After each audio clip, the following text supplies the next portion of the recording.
Hello and welcome to another edition of Daily Clout. I'm your host, Breeauna Sagdal, and I'm also the associate editor of Daily Clout.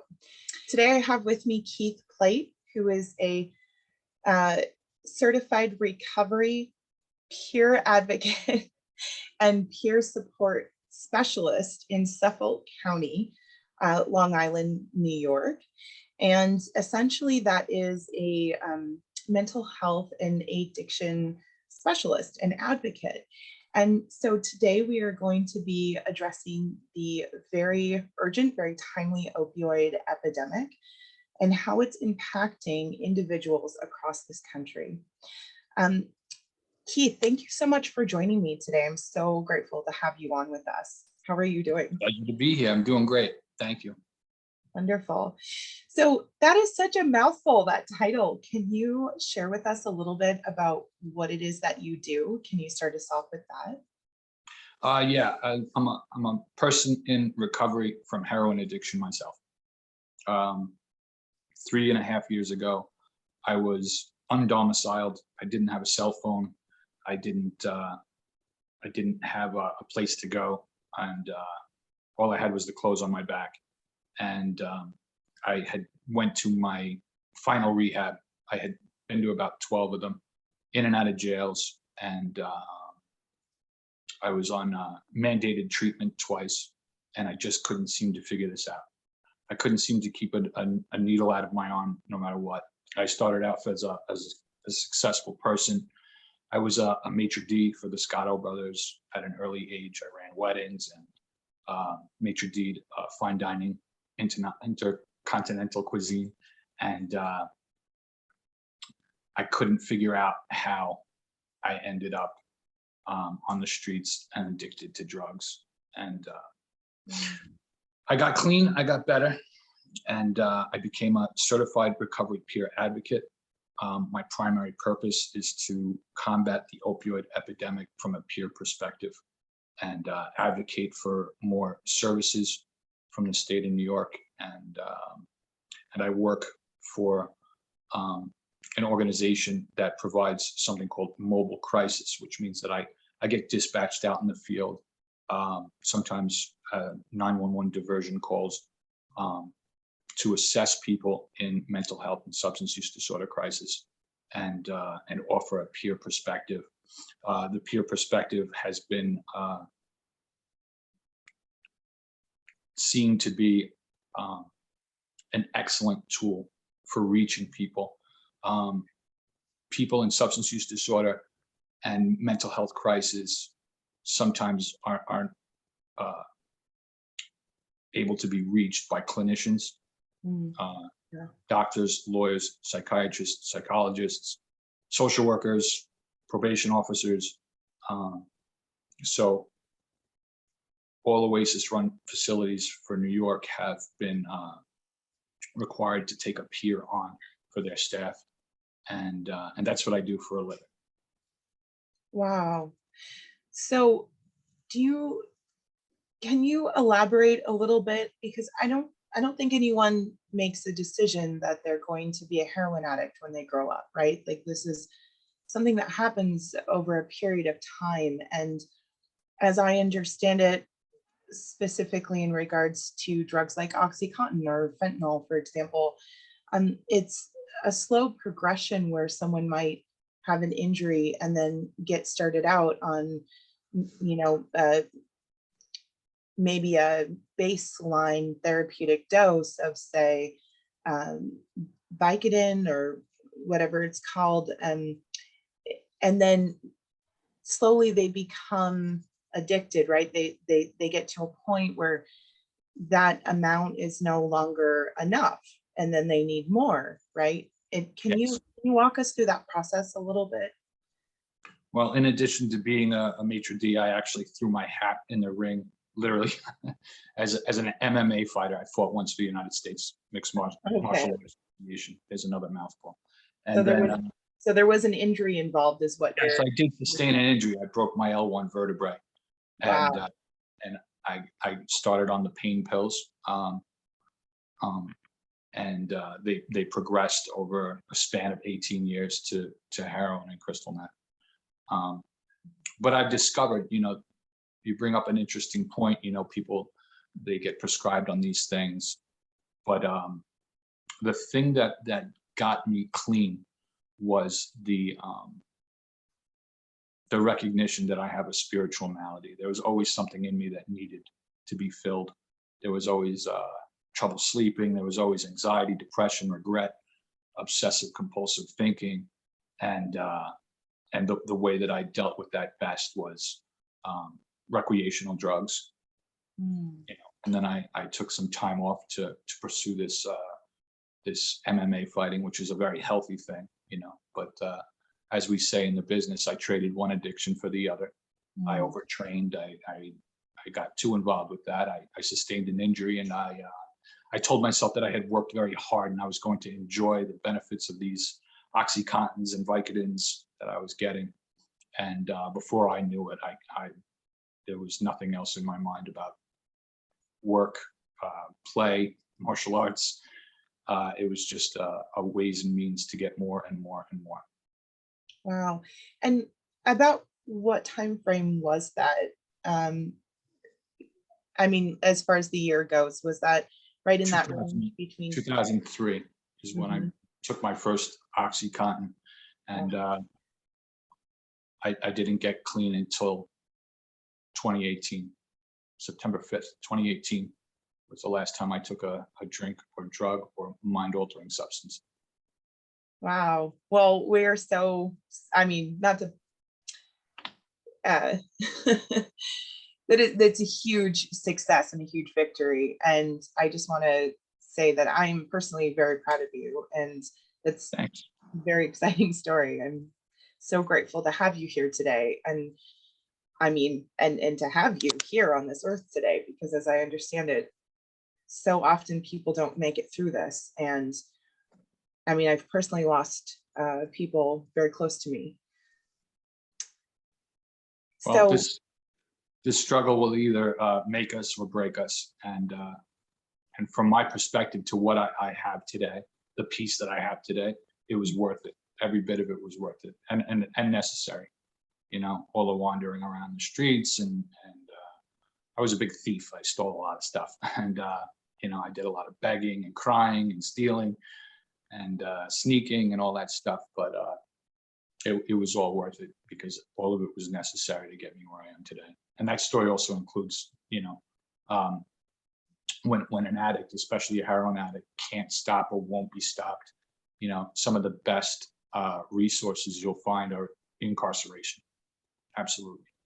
It's where I learned a lot of accountability, and that, my actions have consequences. Interesting. So if I might, you've kind of brought my mind to a bill, or excuse me, it's actually a constitutional amendment that was passed in the state of Oregon. And it's Measure 110, where small amounts of, where I'm going with this, heroin, meth, basically street drugs have been legalized. And instead of incarcerating people, there was this promise that we were going to, or that Oregon, was going to fund rehab facilities, which didn't end up happening, unfortunately. But so you're saying that incarceration was actually one of the more helpful things in your road to recovery. Is that right? Absolutely. I am not an advocate for the decriminalization of minor drug possession. Where I got to in my recovery, if I were to, step outside my house and based on the amount of interactions and arrests I had with the police, if you had found a half a pill on me without a prescription, that would have bought me a year in jail. And I needed that information. I needed that information to make sure that I realized what kind of adversary I'm up against when in regards to my own addiction. Wow. I don't advocate at all for decriminalization of drug possession. That's fascinating. Thank you. And just to touch on an earlier point that you had made about exchanging one addiction for another, I think you bring up something that's really fascinating to me personally, which is this sort of searching or fixating, not being comfortable in one's own skin until you sort of learn how to sit still.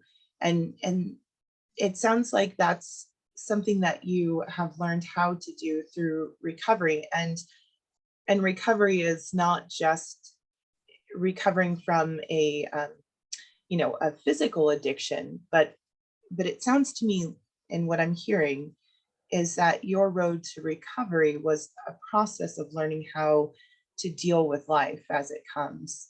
And Absolutely. yeah, okay, all That's right. very good. Yeah. So, there's different schools of thought, especially, when it comes to Western medicine and the practices and principles that are in place right now. To make a long story short, I have been hired by my organization to provide the spiritual alternative, that I'm not against medication. I am not an anti-medication person, but it just seems to me that whatever it is that ails you these days, you're able to go and get a prescription for that, whether it's your anxiety, your depression, your substance use disorder. They have the Suboxones, they have the Xanax, they have the Prozac, all of these things. And I'm not saying there's anything wrong with them, but I do advocate that they be used in conjunction with spiritual benefits. I tell my clients all the time, if you want to take a psych med and lay on a couch and watch TV all day and wait for your life to get better, you're going to be waiting a very long time. I think that's, there's I'm a volunteer at a community center as well, and it's a community center based on recovery. And like you said, when we talk about recovery, we're not necessarily talking about substance use disorder or alcoholism. That people are in recovery from eating disorders, people are in recovery from codependent relationships, people are in recovery from gambling addiction. When we talk about recovery, we talk about a state of change where you feel comfortable in your own skin. And that treatment process is universal, whether you're a heroin addict or you're a relationship addict or you're just chronically depressed. Diet, exercise, quit smoking. There's a lot of things. Get involved in community treatment. In-person community treatment has been the cornerstone of my recovery, and to see it restricted in the last 2 years has been heartbreaking. I only had a year clean, so I only had about a year and a half clean before all the things that I came to know and love about the community involvement. I got to hand out toys to terminally ill kids 2 Christmases ago, and I bring that up a lot because it was wild. It was we got dressed up like elves and reindeer and handed out toys to terminally ill kids. It never dawned on me that I'd be able to be a part of something like that. And I bring it up in my recovery a lot, but now it's my job to advocate for a return to these things. Because as we see the opioid, the overdose fatalities have superseded all others in regards to the ages 18 to 49. Drug overdose is the #1 cause of death currently right now. And How my job to advocate for that community. And how has the pandemic and the pandemic restrictions, how has that impacted the community that you serve? It's got it hanging on by a thread, we'll say. There was a Heroines Anonymous meeting that I went to regularly, and it is it had about 30 or 40 people showing up regularly, and it's down to about 5 or 6. Wow, that is really upsetting. And are those people still with us, or have they passed, or are they just not reachable? It's a mixture of things. It's a mixture of people that are afraid to come out. It's people have relapsed, and people, many of them have passed on. Wow. Goodness. If I may, how has the pharmaceutical industry, the overprescription or overprescribing of Oxycontin, how has this opioid and pandemic, or excuse me, epidemic in general, how has that shaped your perspective on the pandemic today, on the COVID-19 restrictions and policies? How has that impacted your level of trust for, say, the FDA or the CDC? Well, I spend a lot of time thinking about this. I guess the best way that I put it is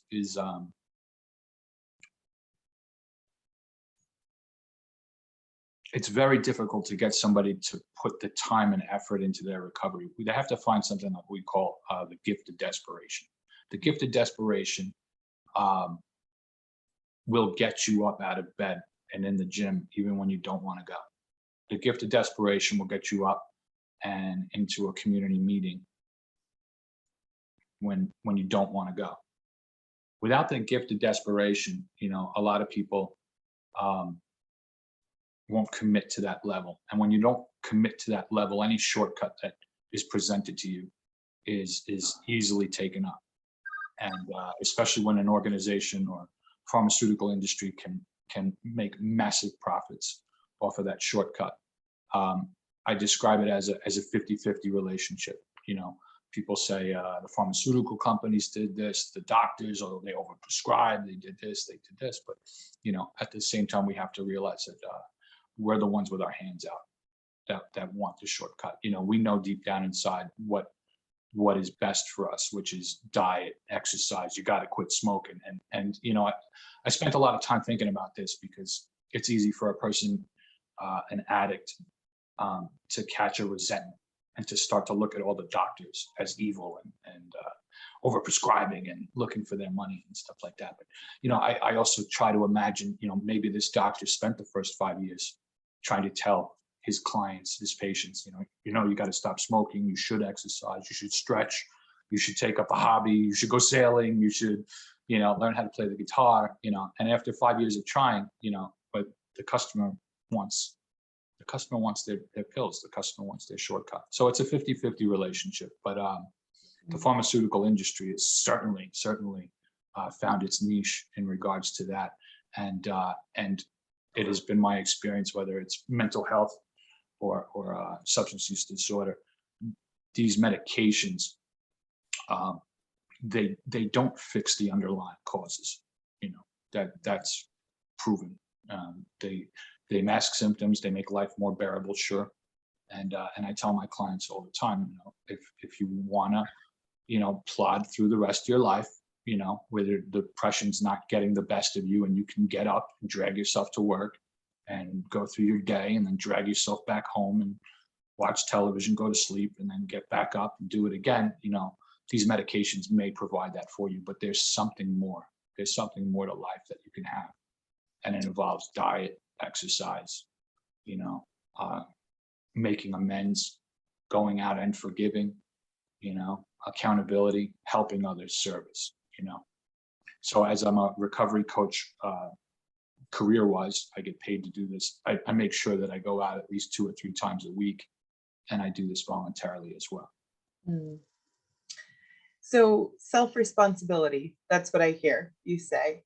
Absolutely, Matter and of self-responsibility. especially with the pandemic, everybody's been offered an opportunity to, we've obviously been in a 70-year poor health epidemic in this country, in regards to, 3 million people every year die from preventable disease, and there's only a few catalysts for that. Most of it is poor diet, inactivity, and smoking cigarettes. And this pandemic has given everybody an opportunity to look elsewhere instead of inward as to the source of their poor health.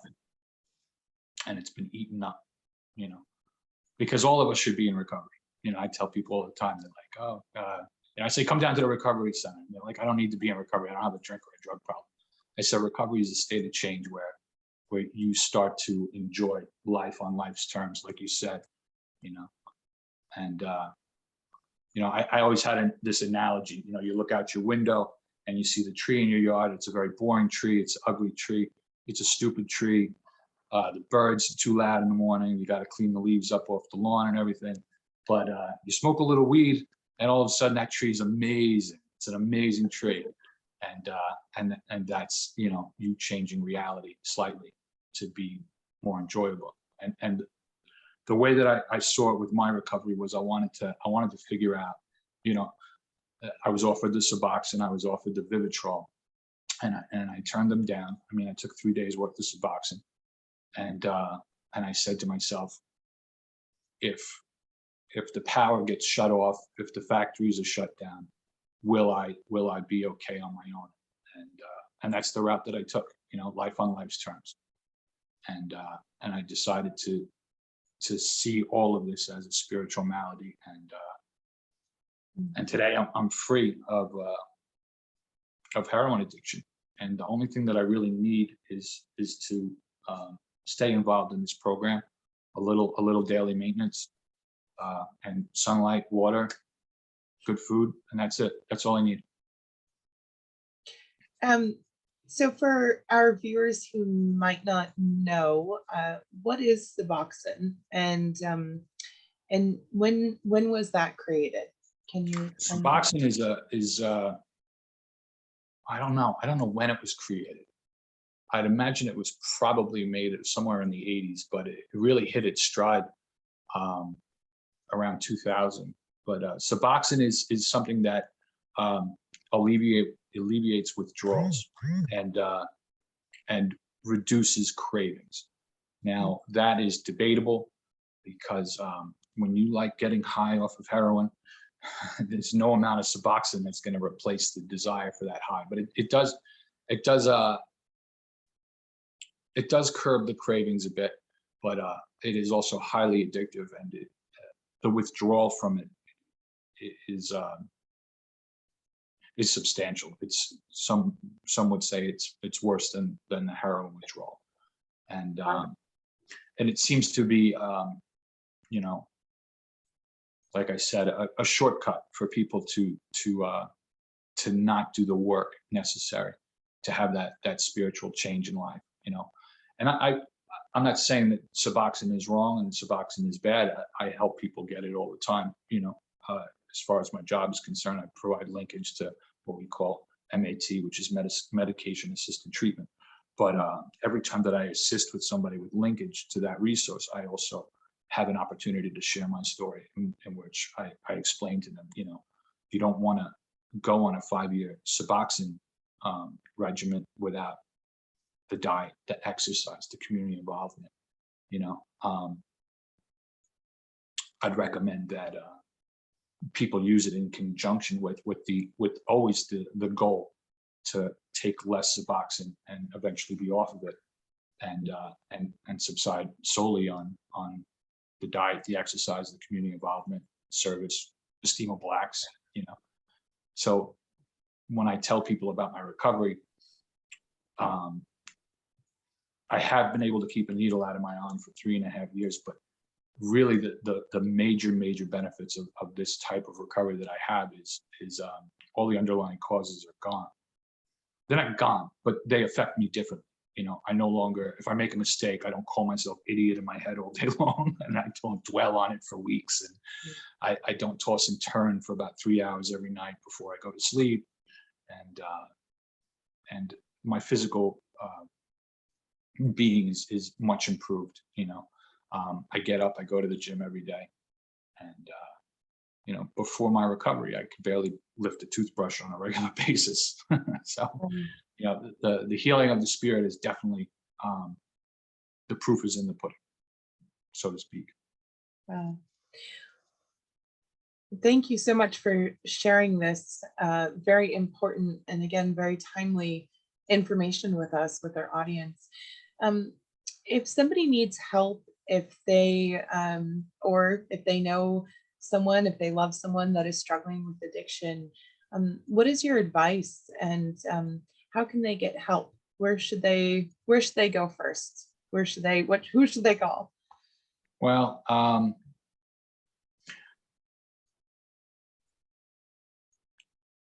as a peer, I tell people all the time, the best help that you're going to get in this world is free.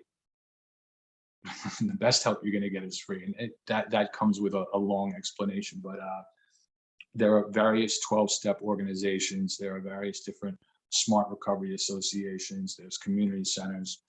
There's peer support specialists. You can take a big shortcut and speak to somebody that is where you're at. And there are peer support specialists for eating disorders. There's peer support specialists for substance use. There's peer support specialists for mental health. And the best way to bridge a gap is to speak with somebody that's going through what you're going through right now. And community-based in-person treatment.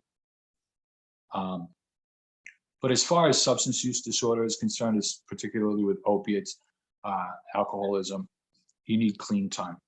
Clean time is a big help. Our brains, they kind of get fried from the substance use, the alcohol, and you really need a safe place to go. So long-term in-person treatment, 28-day programs, transferred over to long-term treatment, a 5-day medical detox at your emergency rooms for the alcoholism. It's important to realize that alcohol withdrawal and benzodiazepine withdrawal is fatal. So medically supervised 5-day detox, roll over to a 28-day program, and roll over to long-term treatment, and then consistent community support out there. Any outpatient or substance use disorder clinics can provide linkages to this, and access to peers. Like I said, I'm a volunteer at a community center, and we have all different kinds of programs for people. There's yoga, there's diet, there's Gamblers Anonymous, there's Debtors Anonymous, how to get your resume built back up, and how to get government aid in regards to fees reduced to restore your license because you're a person in recovery. There's a lot of programs out there, and peer support specialists are an excellent tool for that. Wonderful. Well, thank you so much for everything that you do. And I also want to say, if there is ever an emergency, do not hesitate to dial 911. That is always an excellent resource. Yeah, I glossed over that one. Yeah, that's an important one. It's 911. There's a lot of tools out there that you should have, that you should familiarize yourself with. For the opiate overdose, Narcan kits are easily available through these organizations as well, and they're easy to administer. They're intranasal, and it's basically just like spraying some nasal spray up somebody's nose. I am a huge advocate and proponent for police officers and first responders having Narcan kits, because for the longest time we have lost so many individuals because in multiple states, unfortunately, if you drop somebody off at the hospital who is having or in the process of overdosing, you can then be held liable. So I think as as this crisis has evolved, we're seeing decriminalization of individuals bringing others to the hospital. I think that is definitely helping to reduce the level of overdoses. However, we're seeing more potent strains of heroin on the market today, cut with fentanyl, for example. And so individuals who do have some clean time, who unfortunately for one reason or another do end up relapsing, feel that they can take the same dose or, something close to the same dose that they maybe were on 6 months or, at the time that they were using, and might not know that it's cut with fentanyl or that it's stronger. And this is leading to overdoses from my understanding. And so I think it is really important that all of our first responders are equipped with Narcan.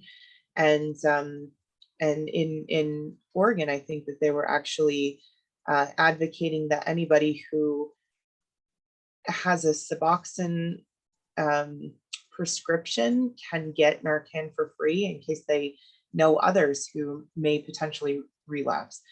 I think that was a bill that had come before the legislature. So these are, Go ahead. In New York, we have something called the Good Samaritan law, which means that if you are using with a friend and that friend overdoses, you can call 911. The police, the emergency first responders will come. They will take that person and they will not ask any questions. I have firsthand experience with this. It's important that people understand, I don't know what the laws are in other states, but we have something here called the Good Samaritan Act, which means that you cannot be held accountable. I mean, they say that if they come to help that person, they find a gun sitting on a counter, you might be in a little trouble. But they're not going to start rifling through your house and asking where the rest of the stuff is and whatnot. But you bring up another interesting, important point of how the game has changed, even in the short 3 years since I've gotten clean. The game is different out there, as far as the treatment policies, the outpatient clinics, the meet them where they're at policy, where they're looking towards the harm reduction, the 2 injection sites that we have open in New York, and the marijuana maintenance. These are not things that I personally advocate for, but what you mentioned about the fentanyl, now that's been something that I've been trying to break through to the younger generation.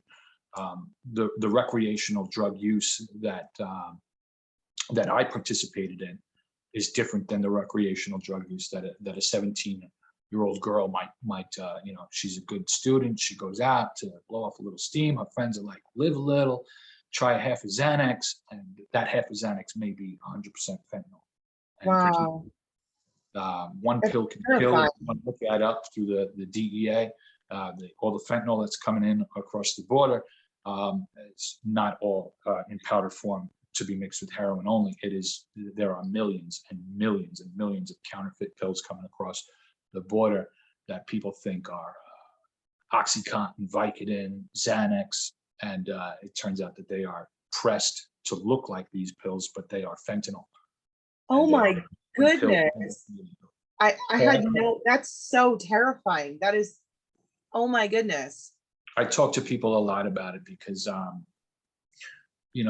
you can only imagine what the mindset is behind something like that. Because if you like Xanaxes and you find yourself a person who will sell you a Xanax and they sell you a Xanax, but it's not a Xanax, it's a half of fentanyl, you're not buying the drug that you're looking for. So it's not like this person is buying solely on repeat business. That one pill isn't what you're looking for. So the person you just sold to may not come back to you looking for more, or they may die. Those are the 2 options. So these aren't even business practices to create a fentanyl pill.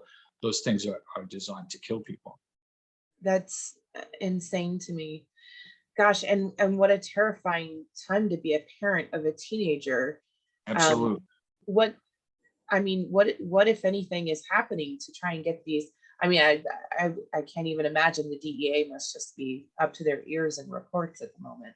I had no idea that was happening right now. I'm in shock. That is so scary. The sense of urgency for it has escaped mainstream media, that's for sure. My goodness. So, and this is coming across our borders with individuals, or, is that part of the border crisis, or? Absolutely. Goodness. You can look that up on any DEA website. This isn't, these right. things. No, I'm sure that's well documented. And brought across an open border. Wow. Unbelievable. Wow. Sorry. I just need a minute to like process. I mean, that is so scary. Well, Thank also you for sharing that. it's quite you know, I know a lot of peers in the field, and there doesn't seem to be that great sense of urgency, that's needed for this these issues. Wow. Do you think that the lawsuits against like Purdue Pharma, do you think that's helped at all to create awareness around this issue?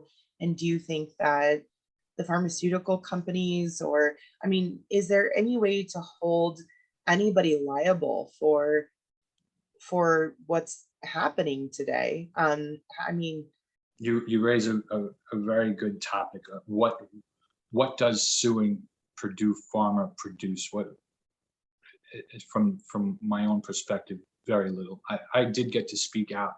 Um, I was asked to speak for mainstream media a few months back in regards to my experience with the pharmaceutical and the OxyContin epidemic, and they issued these two very large checks for Nassau County and Suffolk County, and they were over $100 million a piece, and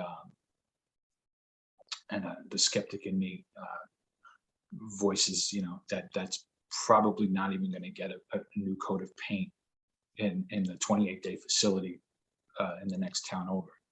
But as long as we've got our hands out and we're looking for a shortcut, they'll always provide it. And I try to keep it as accountable as possible.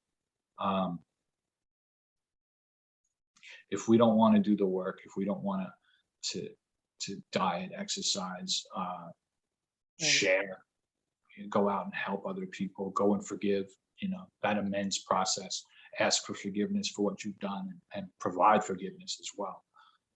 These are really easy things to do, and they're also really, really, really hard, because when you're handed an instant solution, an easy route,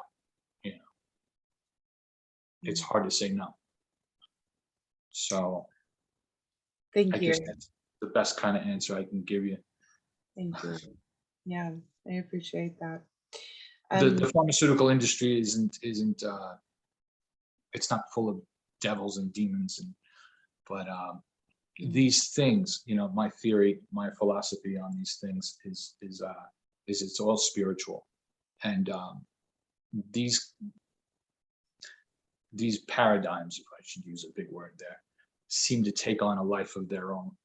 They get a little nudge, like a snowball down a mountain, and they get bigger and bigger, and they take on a life and a momentum of their own. And recognition of that is key to getting clean from heroin addiction, at least in my case. The knowledge of these systems is why I went the spiritual route as opposed to the medication assisted treatment route. Right. And I would imagine for some people that is very effective. For others, I just would like to say that, I have seen the opioid antagonist route work very well for some. And I think whatever keeps you clean and off the streets and being productive and moving forward and working the steps, I just want to provide that level of grace for anyone who might be watching and maybe not able to completely get off of that antagonist therapy. Stick with what works and stay clean. We have a saying: you can't stay sober or for yesterday's recovery. What are you doing today? And if you did 5 push-ups yesterday, let's go for 6 today. People have a tendency, addicts like myself have a tendency to, when enough time has gone by and things are well, I tell myself I don't have to do any more push-ups. And then, it starts a very slow, imperceptible progression back towards, maybe then I start having trouble sleeping a couple months later, and then maybe I'm yelling at people a little more often, and catching more resentments. And the next thing I know, I just threw 3.5 years of sobriety down the toilet. Wow. Wow. So always try to keep increasing. There's a lot of different things, It took me 2 years to really throw the meditation in there. I stuck with the prayer and the diet, the exercise, the esteemable acts and the helping. But, I'm always looking for more, and my best advice is if you're struggling with alcoholism or substance use disorder, if it's corny and somebody suggests you do it and a voice speaks up in your head like, maybe next week, sounds good, I'll try that in a month, it's probably something you should do right away. Got it. So it's constant. It's a constant thing. Yeah, but it's not work. I don't want anybody to think that it's work, because that's how it sounded to me. They were like, oh, you have to do these things every day for the rest of your life. And that sounds like a long, every day for the rest of my life. It's like, that's a lot of work. But when you start to feel the benefits of it, and you realize how much easier this is than figuring out how to rob a Home Depot every day while you're sick, and you start to go to sleep at night, and somebody steps on your shoe and you're not ready to declare war over it, the first time, and you're like, wow, this is good. This is a good way to live. Wow. Thank you. Well, that's unfortunately all the time that we have for today. I want to thank you so much for taking time with us. And this has been eye-opening, and I hope that the lawmakers who subscribe to our channel and watch this will watch with an open heart. And I hope that for those tuning in, I hope that this helps individuals watching. And we just want to thank all of our viewers. So grateful to have you here. Please make sure that you subscribe to the Daily Clout YouTube channel. Hit the like button down below. Make sure that you go to dailyclout.io and donate to help us keep doing what we're doing here. We just want to thank you guys all so much, and have a wonderful day. Bye. Hey everyone, it's Naomi Wolf of Daily Clout, and I am asking you to please, if you like the video you just saw, support us, become a member, donate. You can send checks to P.O. Box 24, Millerton, New York, 12546, or go to Daily Clout, DAILYCLOUT, become a member or donate. Thank you so much for your support. Every penny goes for paying our hardworking staff, paying hosting costs, and paying our lawyers who have been leading the fight to keep you safe and free, to keep the Constitution safe and to keep you free. Thank you so much.